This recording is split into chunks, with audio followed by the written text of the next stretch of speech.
Já tomou seu cafezinho hoje? O que você costuma comer assim logo pela manhã, no de jejum? Gente, hoje eu preciso contar uma história aqui pra vocês. Minha mãe é daquelas que sempre me levou ao médico com frequência, sabe? E ao pediatra todas as férias, uma vez por ano, certo? Então eu já estava acostumada a ir ao laboratório fazer exames de rotina. E a única coisa que eu sabia, isso quando eu era criança, né? A única coisa que eu sabia é que eu não podia tomar café da manhã antes de ir pra lá. Então, com certeza, ia ser um sábado, eu ia madrugar, ia sair de casa ainda no escuro, com fome, e ainda ter passado vontade da pizza da sexta-feira anterior. Isso eu já tinha certeza. Até que um dia, e isso que eu vou contar aqui pra vocês, eu lembro assim com muita clareza, com muita nitidez. Sabe aquele tipo de memória que você pensa e ela vem como se fosse hoje? Você tem aquela memória assim fotográfica do local onde você estava, as outras pessoas, o que estava acontecendo, até como a luz estava entrando ali naquele salão? Esse tipo de memória, tá? Então, eu estava num laboratório famoso aqui em São Paulo, numa unidade linda, num casarão que fica ali na Avenida Brasil. Eu devia ter ali por volta dos 9, 10 anos. E eu estava na recepção, ali na parte do atendimento, para abrir a minha ficha, e junto com a minha mãe, né? E eu estava folheando uma revista, e eu lembro que em determinado momento a minha mãe levantou, foi até a moça do atendimento e falou assim: moça, você tem como dar uma olhadinha na fila?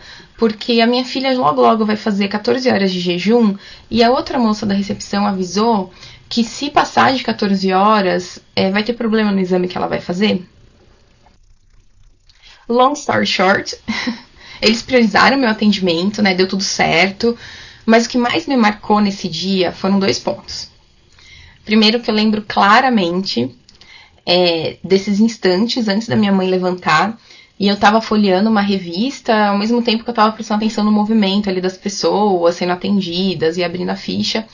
E tava passando pela minha cabeça: nossa, como será que é trabalhar num lugar desses? Gente, com 9, 10 anos de idade eu tava pensando nisso. E em segundo, justamente por conta dessa pergunta da minha mãe.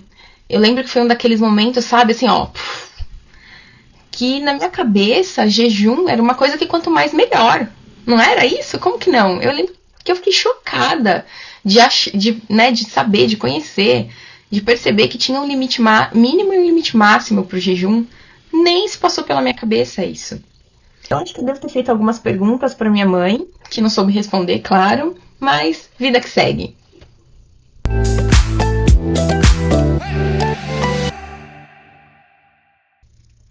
Nada como uma pitada de fome para realçar o sabor dessa conversa. Eu sou Ana Bandeira e você está num QD, o podcast que fala sobre qualidade, assim, de um jeitinho diferente.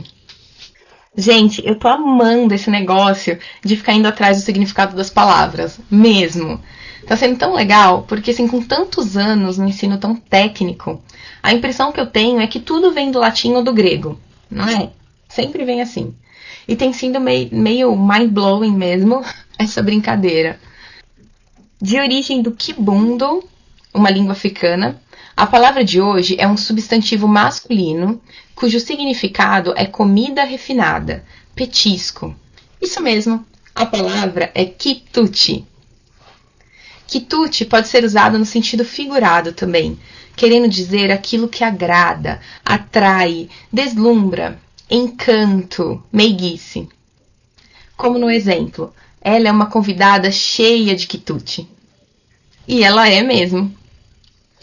A convidada de hoje é um quitute. Fala de quitute, trabalha com quitute. E brincadeiras à parte, hoje vamos falar sobre avaliação nutricional com a nutricionista materno-infantil Sabrina Marchioretto Nabarro. Sabrina é nutricionista graduada pela USP, pós-graduada em pediatria pela Unifesp e pós-graduada em nutrição clínica pelo GANEP. Tem experiência com atendimento ambulatorial e hospitalar de crianças e adolescentes com comorbidades, como, por exemplo, sobrepeso e obesidade, cardiopatias, dislipidemias, seletividade alimentar, prematuridade, paralisia cerebral, entre outros. Ela faz atividade de promoção de saúde e educação nutricional. Sabrina, antes de tudo, muito obrigada aceitar o meu convite e por estar aqui com a gente hoje. Ana, eu que agradeço. É uma experiência nova estar aqui, mas vai ser um pouco desafiadora, mas acredito que vai agregar muito aí para nós. Com certeza. Muito obrigada. Sabrina, esse é um podcast que a gente fala sobre qualidade em serviços de saúde, né? Principalmente nos laboratórios. Quem estiver nos ouvindo hoje pode até achar um pouquinho estranho a participação de uma nutricionista aqui com a gente. Então, para começar, eu queria aproveitar e fazer essa conexão entre esses nossos dois mundos e deixar bem claro o porquê que eu acho que tem tudo a ver a gente falar aqui hoje. Que é comum em conteúdos mais técnicos as pessoas que falarem serem especialistas da área, né? Então, por exemplo, em canais de comunicação sobre qualidade laboratorial, falam patologistas clínicos, biomédicos, enfermeiros, esse tipo de profissional. Esse projeto aqui do Um Quê de Qualidade, ele veio com a proposta de ser inovador. Inovador em trazer uma linguagem menos nichada, menos elitizada, menos técnica. Inovador em falar de qualidade sobre um aspecto mais amplo. Inovador em trazer um storytelling para questões técnicas. Inovador também em fazer conexões onde aparentemente não existem. E é aqui que eu vejo onde a gente ganha valor. É dando voz e promovendo espaço para essa troca, em que a gente aprende uns com os outros, sabe? A gente entende a dor do outro lado, a gente entende como o processo funciona de um lado e do outro da ponta, e é nesse momento que existem as oportunidades de identificar onde podem melhorar os serviços. Então hoje eu vou querer saber tudo sobre a relação dos nutricionistas com o serviço laboratorial. E para começar, você pode me contar, por favor, quando vocês fazem a avaliação nutricional, que tipos de exames vocês costumam avaliar e costumam pedir para os pacientes? Sim, Ana. Antes de tudo, eu acho que vale ressaltar aqui que o nutricionista, por lei, ele tem direito de pedir exames laboratoriais, desde que esses exames estejam conectados aí com o pedido, né, com a avaliação. Pedidos que não vão ajudar no nosso diagnóstico, na nossa hipótese nutricional, nós não podemos solicitar, mas exames principalmente de análises clínicas, por lei, nós somos autorizadas, mas não é todo aí com o Conselho de Saúde, o Banco de Saúde, que aceita. Então, até recentemente está aí uma PL, né, que alguns nutricionistas estão solicitando para que entre em vigor mesmo essa lei que os serviços públicos. Então, é só um adendo aí que eu acho que vale ressaltar, justamente pensando na qualidade, né, da saúde da população. Aí. É um fator que interfere. Bom, mas respondendo a sua pergunta agora, a gente costuma pedir, né, principalmente, assim, tem uma gama de exames que a gente pode pedir, mas isso também vai variar de acordo com a nossa anamnese nutricional, tudo que o paciente traz, a gente consegue direcionar esses exames de acordo com as nossas suspeitas. Mas de uma forma mais geral, assim, mais ampla mesmo, os exames mais purinhos, assim, que é importante pedir para todo mundo, vai. O hemograma completo, perfil glicêmico, que é isso? A glicemia de jejum, para a gente avaliar o açúcar do sangue, a insulina, a hemoglobina glicada, que é um exame que a gente consegue verificar o açúcar do sangue de 3 meses atrás. Então, isso é um fator bem bacana para a gente conseguir saber se o paciente está enganando a gente ou não, né? Se ele melhorou a dieta na última semana, a gente consegue descobrir. Perfil de colesterol, perfil lipídico, a gente fala, né, a parte da gordura do sangue, então todos os colesteróis, tanto bom quanto ruim. Triglicéridos também está nessa parte. Perfil de ferro, a gente aí investigar uma possível anemia, então ferro, ferritina, transferina, que é todo para analisar esse metabolismo do ferro em si. Vitaminas, né, como vitamina A, vitamina D, B12. São os principais, assim, né, que a gente pode tirar já de vários pontos de deficiências, enfim, a gente pode melhorar aí do perfil do paciente. Sabe que você trouxe esse assunto da PL, da atuação do nutricionista, e eu acho que é super importante mesmo a gente abrir espaço para falar disso, porque é isso, né? A saúde vai muito além das questões técnicas. né, passa por espaço para todos os profissionais atuarem. Se a gente está falando cada vez mais de uma medicina preventiva, onde as pessoas possam cuidar da sua saúde antes de elas ficarem doentes, inclusive, tem que ter esse espaço para todos os profissionais atuarem, né, para que cada um aprenda a cuidar da sua saúde e acionar de forma complementar tudo o que o sistema de saúde tem para trazer, né. Então, é um assunto super importante. E desses exames que você comentou, que faz parte aí da avaliação que vocês fazem, vários deles, a maior parte desses exames, eles requerem um preparo para a realização, né? E eu queria escutar um pouquinho de você sobre a sua prática, né? O que você tem e os nutricionistas têm em geral na prática clínica de vocês. Se é comum os pacientes não realizarem esse exame corretamente, se tem alguma questão relacionada a essa parte do preparo que você observa mesmo no dia a dia. Olha, trazendo mais do meu público mesmo, que é o público de estudantes e crianças, né, materno infantil, o desafio maior, assim, é o exame de criança, né? Porque, por mais que alguns exames a gente tenha um parâmetro diferente, quanto tem jejum, quanto tem, muitas vezes a gente não sabe se esse paciente realmente fez o jejum de fato. E aí a forma que a gente tem de descobrir é perguntando para as mães. E aí muitas vezes ou a mãe não sabe responder direito, ou às vezes a gente percebe que ela está omitindo alguma informação, né, porque isso vai influenciar, né? O tempo de jejum adequado ali vai influenciar diretamente nos exames que dependem desse preparo. E a gente fica muito à mercê, assim, realmente desse relato. E isso dificulta a análise.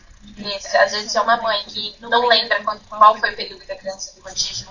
Fazer jejum em criança é um desafio também, né? Porque muitas ainda mamam de madrugada ou não acordam.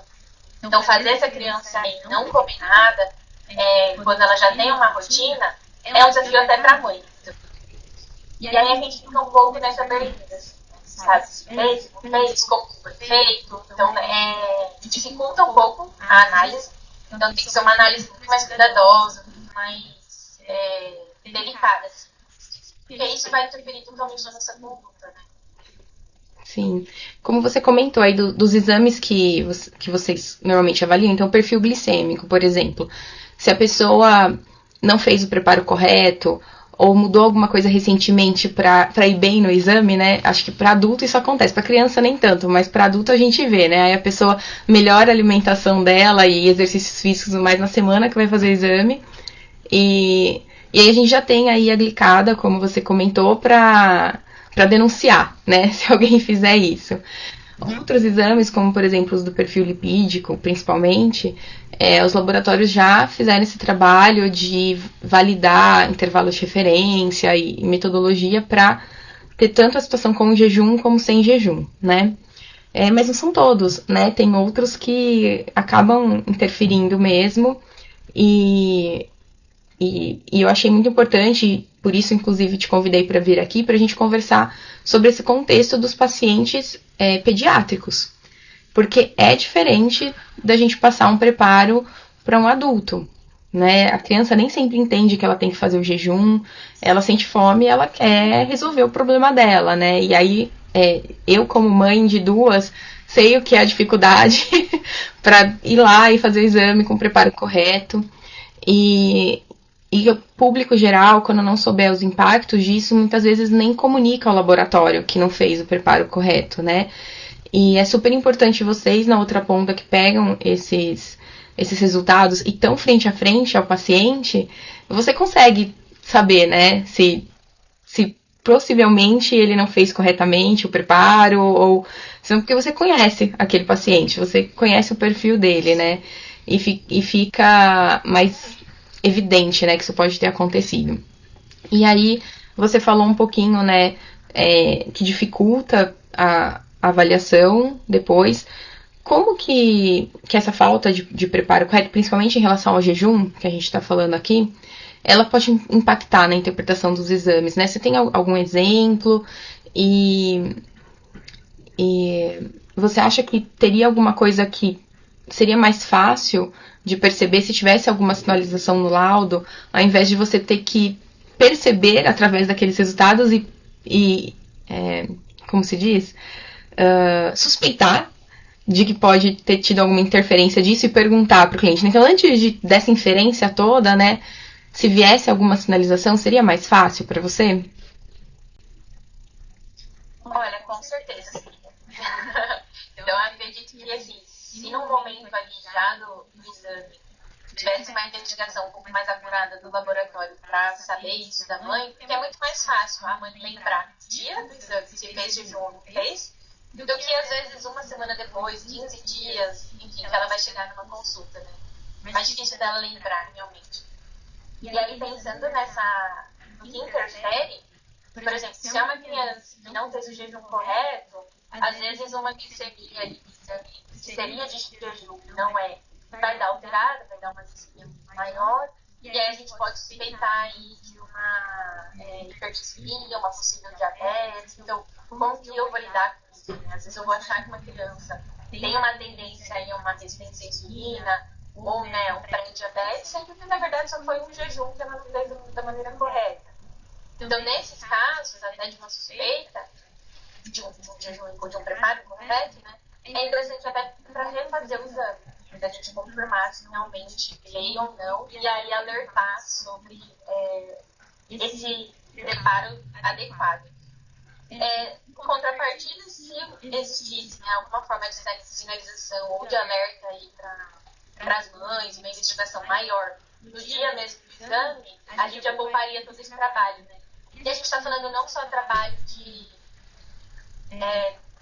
da dinâmica familiar mesmo, de fazer a criança passar pelo jejum de novo, desse transtorno da mãe, às vezes se ausentar do trabalho, para fazer a criança ir fazer o exame ou coletar em casa, e custo também, a gente gera um custo. Pensando aí em qualidade de serviço, vai gerar um custo no laboratório, vai gerar um custo do governo, vai dar um transtorno para a mãe, sendo que poderia ser evitado isso, né?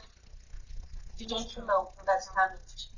E só para fazer um adendo também, acho que vale acrescentar que um dos exames que sofre mais índice dessa questão do preparo, com certeza, é a glicemia, né, o açúcar do sangue, mas outro também é o triglicérides, que é uma fração da gordura que tem no sangue também. Esse é um marcador muito sensível.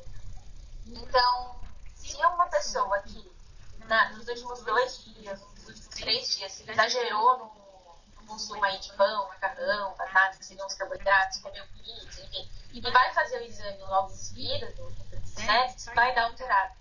Então, ele é muito sensível à proximidade assim, da dieta. Por isso que a gente sempre orienta a manter o padrão alimentar para a gente realmente ver se esse triglicérides está de acordo com o que a pessoa come ou não, se foi algo ali eventual. E bebida alcoólica também influencia. Então, muita gente, às vezes, vai fazer um final de semana aí, sai para comer, bebe, e vai fazer o exame numa segunda-feira. E aí, tudo vai atrapalhar com certeza. Então, também tem que mostrar esses tipos rápidos de alta seguinte acima mesmo do padrão alimentar dele. E a gente está vendo. Está tendo todo um esforço que, no final, não condiz com a realidade. Aí vira um retrabalho, né? Como você falou, é um custo a mais para todo mundo. É para ele, é para o serviço de saúde, é para vocês. Por isso é muito importante essa atuação em conjunta, né? Os laboratórios normalmente mandam as informações de preparo, mas receber isso do profissional que está te atendendo, né? Que está na sua assistência, seja do médico, nutricionista, eu acho que só reforça a importância, né? Então, quando vocês fazem o pedido de um exame e já reforçam esses cuidados com o preparo, ajuda a minimizar a chance de acontecer todo esse retrabalho aí em toda a cadeia, né? Isso é muito importante. E você trouxe algumas situações bacanas mesmo em relação à glicemia, ao triglicérides, e um pouco no público geral, né? Não só das crianças. E eu estava aqui lembrando além do público pediátrico, outros que também têm essa dificuldade no preparo, né? Que a gente precisa lembrar. Como, por exemplo, as crianças, adolescentes e até adultos dentro do espectro autista, os idosos já, né, mais comprometidos. Então, tudo isso acaba... são pessoas, são pacientes que podem ser afetados por essas nuances, né? E precisam estar atentos. Muitas vezes eles não têm toda a noção do quanto isso impacta, né? Esses são pontos que eles são muito importantes para a confiabilidade do resultado que vem no final, naquele laudo que a gente recebe, toda a avaliação que vocês fazem em cima disso, né? Dada a importância de todo esse assunto, eu só posso agradecer a sua participação aqui, você trazer essa visão do outro lado, da outra ponta, né? De quem está com esse laudo na mão para, de fato, usar esses resultados. Muito obrigada mesmo pela oportunidade. E eu queria te pedir para você contar um pouquinho sobre a sua área de atuação, o seu trabalho, e falar aqui para todo mundo como que as pessoas podem te encontrar caso alguém queira saber mais sobre o seu serviço. Ana, eu que agradeço. É importante ter esse espaço aqui para outros profissionais, né? Que realmente o médico é o principal que solicita os exames, mas outros profissionais também podem ter essa atuação. E tudo para agregar, pensando numa prevenção de doenças e promoção à saúde. É importante realmente dar espaço para esses profissionais, né? E, bom, eu atuo como nutrição materno-infantil, principalmente no meu público, ele é gestante e bebês que fazem produção alimentar.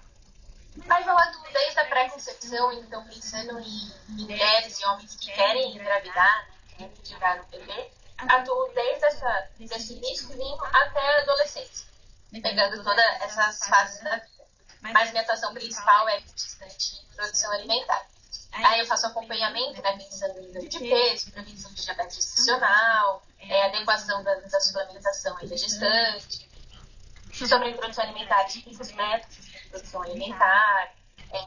Cada consulta a gente vai trabalhando pontos da introdução, é bem mais detalhado, bem mais minucioso assim, esse acompanhamento, né? E hoje o meu principal porta de entrada assim, é o Instagram, que da maioria aí. E eu posso falar aqui? Claro, por favor. Tá bom. Sabrina M. Macaco.ult. E aí lá vai ter todas as informações, eu faço muita orientação assim, para esses públicos. E tem bastante coisa legal lá de ajudas. Espero que ajude. Com certeza, com certeza. Eu sou uma das consumidoras dessas informações e eu sei que ajuda sim, tá? Vem cá. Depois desse bate-papo aqui bem prático sobre o impacto do preparo dos exames, principalmente o jejum, na confiabilidade dos resultados, eu queria conversar um pouquinho com você sobre justamente essa questão do preparo e a comunicação de um preparo incorreto. Primeiro, vamos relembrar aqui que todos os laboratórios, independente de acreditados ou não, ainda assim têm que obedecer à legislação, certo? O Ministério da Saúde, através da Agência Nacional de Vigilância Sanitária, a Anvisa, emite resoluções de diretoria colegiada, ou RDCs, como a gente chama, né? As RDCs dão diretrizes sobre como as coisas devem funcionar do ponto de vista sanitário, ou seja, para garantir a segurança de quem consome esses produtos ou serviços. Existem várias RDCs por vários assuntos. Para o funcionamento do laboratório clínico, essa norma foi atualizada no ano passado e aqui está vigente, é a RDC 786 de 2023. Nela tem um artigo inteiro falando sobre como deve ser o laudo de um exame. É o artigo 138. São 14 itens obrigatórios, como, por exemplo, o nome do laboratório, endereço do laboratório, nome do paciente, idade ou data de nascimento do paciente, essas coisas. Mas eu queria falar especificamente do item 12º, que diz exatamente assim. Quando for aceito material biológico com restrição, essa condição deve constar no laudo. A gente falou aqui com a Sabrina sobre o impacto da falta de jejum e alguns dos resultados de exames laboratoriais. Claro que para constar no laudo que o paciente não fez o jejum correto para aquele exame, não é tão simples assim. Ele passa por um outro artigo da RDC, o artigo 105, que diz: o serviço que executa o exame de análises clínicas deve definir critérios para aceitação, rejeição, identificação e realização de exame em material biológico com restrições. O que isso quer dizer? Que se o laboratório define que o jejum é obrigatório e sem ele o resultado do exame pode estar comprometido, ele tem que ter meios para captar essa informação do paciente para decidir se aceita ou rejeita essa amostra. Daí, nos casos em que o paciente optar por realizar o exame mesmo fora das condições de preparo ideal, no laudo deve constar uma observação que indique essa restrição, para uma melhor interpretação por parte do profissional que vai fazer uso do resultado desse exame. Agora, como saber se o jejum interfere ou não, ou qualquer outro preparo sem ser o jejum, né? Interfere ou não no resultado do exame? Isso só o laboratório pode definir, conhecendo o desempenho analítico do teste nos diversos cenários.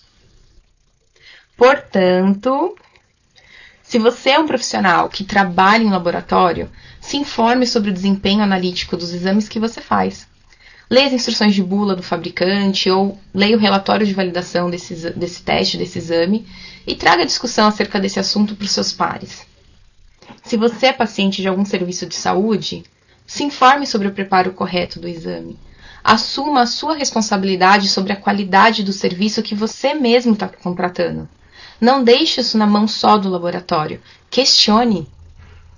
Esse foi um quê de quitute.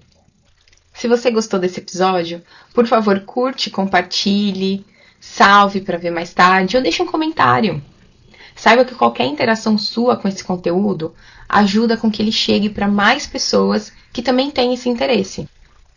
Agora, se você ficou com alguma dúvida ou quer que eu corrija alguma coisa que foi falado, por favor, pode deixar um comentário ou entrar em contato comigo através do Instagram Um Quê de Qualidade. Eu terei o maior prazer de conversar com você. Agora, se você quer me desafiar, saiba que eu aceito o desafio de conectar qualquer palavra que comece com a letra Q a algum conceito ou ferramenta da qualidade. E para fechar hoje, esse bate-papo me fez lembrar uma música da Marisa Monte que não sai da minha mente.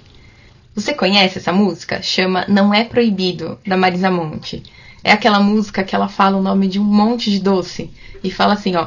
Jujuba, bananada, pipoca, cocada, queijadinha, sorvete. Sabe? Procura aí essa música e curte ela comigo. Até a próxima. Tchau, tchau.